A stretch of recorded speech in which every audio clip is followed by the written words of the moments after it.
Il s'appelle Aïssam El Jamal. Son nom ne vous dit probablement rien du tout, comme c'est le cas pour plus de 99% des Camerounais. Et pourtant, Monsieur El Jamal est le premier industriel au Cameroun. Il s'agit d'un Libanais. Et dans cette vidéo, je veux que l'on parle de l'impact des Libanais dans l'économie camerounaise. On a tendance à tout le temps parler de la Côte d'Ivoire et rappeler à quel point les Libanais pèsent sur l'économie ivoirienne, dit pour certains, pour se moquer, que les Ivoiriens ne possèdent pas du tout leur économie, qu'elle est détenue par des Libanais. Et bien souvent, ce sont des Camerounais qui tiennent ce genre de propos. Aujourd'hui, je veux qu'on parle des Libanais au Cameroun. Je veux qu'on parle de l'impact des Libanais dans l'économie camerounaise. Et croyez-moi, ce que je vais vous révéler dans cette vidéo va vous choquer profondément. Parce que vous allez vous rendre compte qu'au moment où on est en train de parler, les Libanais dominent plus en plus l'économie camerounaise. Et dans quelques temps, il n'y aura plus que des larmes et des pleurs. Parce que la domination va être complète.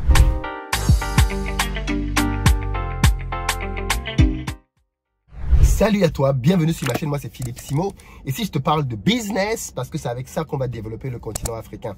Donc si tu veux toi aussi développer tes business, tu es au bon endroit. Abonne-toi et partage les vidéos. Pour ceux d'entre vous qui êtes en Côte d'Ivoire, qui arrivez prochainement à Abidjan, si vous recherchez un véhicule pour vos déplacements, vous nous contactez parce qu'on a ce qu'il vous faut. Pick-up SUV berline, on a ce qu'il vous faut avec ou sans chauffeur. Le numéro s'affiche. Si vous cherchez plutôt un appartement de bon standing, allez dans la barre de description, vous avez un lien qui vous permet directement de réserver. Que ce soit pour les fêtes, pour la CAN, c'est le moment de prendre vos places.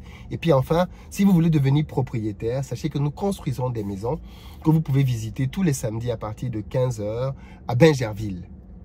Aujourd'hui, je vais aborder un sujet qui va faire mal, qui va faire très mal parce que je pense que beaucoup de Camerounais sont très peu conscients de l'impact des Libanais dans l'économie camerounaise. La preuve, beaucoup d'entre eux aiment bien faire les petits malins et se moquer en parlant de la Côte d'Ivoire avec condescendance pour dire que les Libanais possèdent quasiment tout en Côte d'Ivoire. Mais ils ne savent juste pas ce qui se passe chez eux. Et dans cette vidéo, on va lever simplement le voile et se dire quelques vérités. Et je veux qu'on parle des Libanais au Cameroun. Alors déjà, ce qu'il faut savoir, c'est que les premiers Libano-Syriens qui sont arrivés au Cameroun sont arrivés en 1905. Il s'agissait des familles chrétiennes, Nassif et Bouéri. Ils se sont installés dans la ville de Gaoundéré. En 1960, le Cameroun comptait 150 Libano-Syriens au moment des indépendances, qui exerçaient majoritairement dans le secteur du textile. Le gros des ressortissants libanais au Cameroun sont arrivés après la crise post-électorale ivoirienne de 2010-2011. La crise a chassé les Libanais de la Côte d'Ivoire et une partie en tout cas est venue s'installer au Cameroun. Aujourd'hui, on dénombre à peu près officiellement 6000 Libanais au Cameroun. Alors c'est vrai que ce nombre est ridicule quand on le compare notamment à la Côte d'Ivoire, là où on parle de plus de 100 000 Libanais pour deux pays qui ont des populations à peu près équivalentes. On voit le gap. Un pays comme le Sénégal, qui a une population beaucoup plus faible que le Cameroun, possède en son sein plus de 50 000 Libanais, par exemple. Donc au Cameroun, finalement, les Libanais ne sont pas nombreux, comparativement aux autres pays. Et pourtant, c'est là que vient le piège. Parce qu'on ne les voit pas beaucoup, on a le sentiment qu'ils ne sont pas là, qu'ils ne pèsent pas. Au Cameroun, vous n'allez pas voir des Libanais présents comme c'est le cas en Côte d'Ivoire, à peu près partout. J'avoue que moi, quand je suis arrivé en Côte d'Ivoire la première fois, ça m'a surpris de voir des Libanais qui tenaient des petits commerces. Ça m'a surpris d'aller, par exemple, à la quincaillerie et de voir que c'est un Libanais, d'aller au centre-ville et de voir que les Libanais ont plein de petites boutiques, des boulangeries, et ainsi de suite. Ce n'est pas le cas au Cameroun. On ne les voit pas beaucoup. Par contre, il ne faut pas penser qu'ils ne sont pas présents. Leur intégration est due au fait que le gouvernement camerounais encourage des investisseurs étrangers à s'installer au pays et leur offre beaucoup d'avantages, de facilités et d'exonérations. D'ailleurs, il faut le dire, plusieurs Libanais ont pris la nationalité camerounaise et sont devenus donc des Camerounais. Les Libanais sont présents dans le quotidien des Camerounais, au travers des produits de première nécessité, sans que l'on ne le sache. Quand vous voulez acheter des meubles, vous allez chez Orca. Orca, c'est Libanais. Quand vous voulez prendre une glace, vous allez au glacier moderne. Le glacier moderne, c'est Libanais. Quand vous allez chez Maison H, prendre des photos que vous mettez sur les réseaux sociaux, Maison H, c'est libanais. Vous connaissez bien d'autres établissements.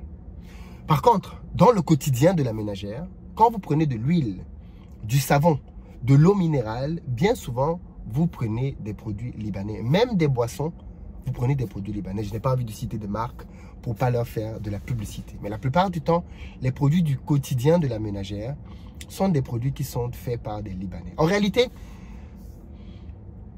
ce que les gens ne savent pas, c'est que les Libanais ne sont peut-être pas très présents dans le commerce quotidien des Camerounais, mais ils sont très présents dans les industries au Cameroun. Or, c'est l'industrie qui tient un pays, n'est-ce pas? Écoutez ce que j'ai à vous dire là-dessus. Les Libanais sont très présents dans l'industrie camerounaise et de plus en plus présents. Et vous allez comprendre pourquoi ils sont dedans, pourquoi ils réussissent et pourquoi ils vont être de plus en plus nombreux dans les prochaines années, à moins qu'il y ait un changement de paradigme de la part des Camerounais dont je vais parler dans cette vidéo. Et ceci s'applique bien évidemment aux Ivoiriens, aux Sénégalais et partout là où il y a des Libanais en grand nombre. Comment combattre? Alors, la première chose, c'est qu'il faut savoir que les Camerounais sont de très bons commerçants. C'est ce qui fait que les Libanais ne sont pas très présents dans le commerce au Cameroun. En agriculture, les Camerounais sont présents. En commerce, donc, les Camerounais sont aussi présents. Donc, vous allez voir que bien souvent, les Camerounais vont aller acheter au nord, revenir revendre au sud. Les Camerounais vont aller acheter à l'ouest, venir revendre au littoral, venir revendre au centre, ainsi de suite. Les Camerounais sont de bons commerçants. Et pour aller même plus loin, les Camerounais vont à l'étranger pour acheter ce dont ils ont besoin, pour revenir le revendre sur place au Cameroun. Donc les Libanais n'ont pas beaucoup de marge de manœuvre dans le commerce au Cameroun, parce qu'en face, il y a garçon, il y a de la concurrence. Les Camerounais font beaucoup de commerce. Beaucoup de commerce. Et les Camerounais sont de grands voyageurs. Je ne connais pas un pays au monde. Vous allez au fin fond de l'Ouzbékistan, vous allez trouver des Camerounais là-bas. Les Camerounais sont partout dans le monde. Ils voyagent énormément et donc découvrent énormément de choses qu'ils ramènent chez eux. Ce qui fait que dans le domaine du commerce, les Camerounais étant très présents, il y est beaucoup plus difficile pour les Libanais de pouvoir s'installer et de régner en maître. Par contre, pour ce qui est de l'industrie, les Libanais sont en train de damer littéralement le pion aux Camerounais. Je vais vous expliquer cela en vous donnant 3 points. 3 points. Et en prenant un cas de figure très simple. Prométhal. En début de cette vidéo, je vous ai donné le nom d'un monsieur. Haïssam El Jamal. Il est à la tête de Prométhal. Et je veux que l'on parle, bien évidemment, de comment il a fait et qu'est-ce que son exemple nous montre de comment les Libanais opèrent au Cameroun, mais aussi dans les autres pays. Comment il a donc fait pour devenir le leader incontestable et incontesté? Parce qu'il faut bien le dire, quand il est arrivé dans le domaine du fait, il y avait déjà des Camerounais qui étaient là et qui damaient le pion. Mais comment le Libanais, à peine arrivé, est-il parvenu à devenir numéro 1? C'est quoi son secret? Premier point, il y a eu la combinaison de 2 phénomènes. Le premier phénomène, c'est la mort des premiers industriels camerounais. Il faut le savoir. Le Cameroun a eu une génération dorée d'industriels extrêmement brillants. Kadji Fosso, Fotso Victor, bref, ils sont nombreux. Cette génération-là, les Bobda, il y a eu énormément d'industriels camerounais au lendemain des indépendances qui ont été propulsés, il faut le dire, en grande partie par le président Amadou Ahidjo, qui un jour, alors même qu'il se promenait au Cameroun, avait constaté que les Grecs, parce que les Grecs étaient très présents au Cameroun au moment des indépendances, les Grecs avaient quasiment tout. Tout ce qu'ils montraient, c'est à qui ça? C'est un Grec, c'est un Grec, c'est un Grec. Il a compris le mal venir de loin et il s'est dit non, il faut permettre à les Camerounais de devenir puissants. Et donc, il a créé des conditions et des facilités pour un certain nombre de Camerounais. Un peu comme cela a été le cas, Obasanjo l'a fait pour les Dangote et autres. Un jour, je vous parlerai d'ailleurs dans les détails, parce que j'ai appris récemment comment Dangote est devenu Dangote et c'est juste choquant. Vous allez vous rendre compte que Obasanjo a vraiment fait l'homme. Vraiment. Et donc, quand on revient donc, pour ce qui est donc de l'industrie au Cameroun, ces pères industriels ont donc permis au Cameroun d'être plutôt acceptable dans le domaine industriel. C'est pour ça que vous allez voir que dans les autres pays, Côte d'Ivoire, Sénégal, les autres pays francophones, il n'y a pas d'industriels qui avaient cet âge-là. Les industriels aujourd'hui, ce sont des jeunes qui ont 40, 50 ans. Or, nous, au Cameroun, on a des industriels qui ont 80, 90 ans. Et beaucoup d'entre eux sont décédés ou alors sont en train de décéder. Mais il faut le dire ici et leur rendre hommage. Du temps de leur vivant, ils maîtrisaient le territoire camerounais. Et les Libanais qui essayaient de venir se lancer rencontraient face à eux garçons dont ils ne pouvaient pas s'imposer dans l'industrie au Cameroun. Par contre, on a constaté que quand ces papas sont partis, quand ils ont commencé à mourir, leur patrimoine n'a pas été développé comme il se doit. Et du coup, face à cette faille, les Libanais sont revenus en force. Et comme en face, ils n'ont plus trouvé garçon, ils ont commencé à s'installer. Ils ont commencé à prendre des parts de marché. Et en très peu d'années, ils ont commencé à dominer le game. Deuxième justificatif de l'émergence des Libanais. Pourquoi donc les Libanais, quand ils arrivent, parviennent à s'installer et à dominer le game? Parce que les nouvelles générations qui ont pris les affaires au pays n'ont pas fait ce que les premiers avaient fait. C'est être visionnaire et investir massivement pour le futur. C'est-à-dire que comme ils sont arrivés dans des industries qui tournaient déjà, dans lesquelles il n'y avait quasiment pas de concurrence et ils avaient les monopoles, ils ont peut-être pensé que ça allait être comme ça ad vitam aeternam. Ils n'ont pas pensé à investir massivement. Or, quand les Libanais sont arrivés, ils sont arrivés avec des investissements massifs et violents. Pour prendre le cas de Prométhal, en 2017, la production de Prométhal au Cameroun était de 92 000 tonnes en acier. En 2021, 200 000 tonnes. Et en 2023, 300 000 tonnes. 300 000 tonnes. Aujourd'hui, grâce à Prométhal, le Cameroun possède l'usine de transformation de fer la plus moderne et diversifiée d'Afrique subsaharienne. De toute l'Afrique subsaharienne, le Cameroun, et on sait tous quelle est l'importance du fer dans l'industrialisation. Il faut savoir que avec cette nouvelle usine que l'on a appelée Prométhal 4, Prométhal passe sa production de 200 000 à 300 000 tonnes par an. Ce qui fait que désormais, voilà un secteur dans lequel autrefois le Cameroun était importateur. Et grâce aux investissements de Prométhal, qui, il faut le dire, a pris tellement d'avance sur les autres ont dû être contraints d'investir aussi. Aujourd'hui, la filière fer au Cameroun est devenue exportatrice. C'est-à-dire que le Cameroun produit assez de fer pour tous les besoins du Cameroun. Et aujourd'hui, on est en train d'abreuver la sous-région, avec pour but clairement d'abreuver l'ensemble du continent africain. Il faut savoir que l'investissement qui a été fait avec Prométhal 4 permet au Cameroun d'avoir désormais une usine de transformation de fer produisant la gamme la plus diversifiée d'Afrique subsaharienne, en dehors de l'Afrique du Nord. Le Cameroun est le seul pays qui possède un laminoir. Le laminoir, c'est tout simplement 2 cylindres entre lesquels on fait passer de l'acier. Et cette technologie-là permet d'avoir derrière énormément de produits dérivés.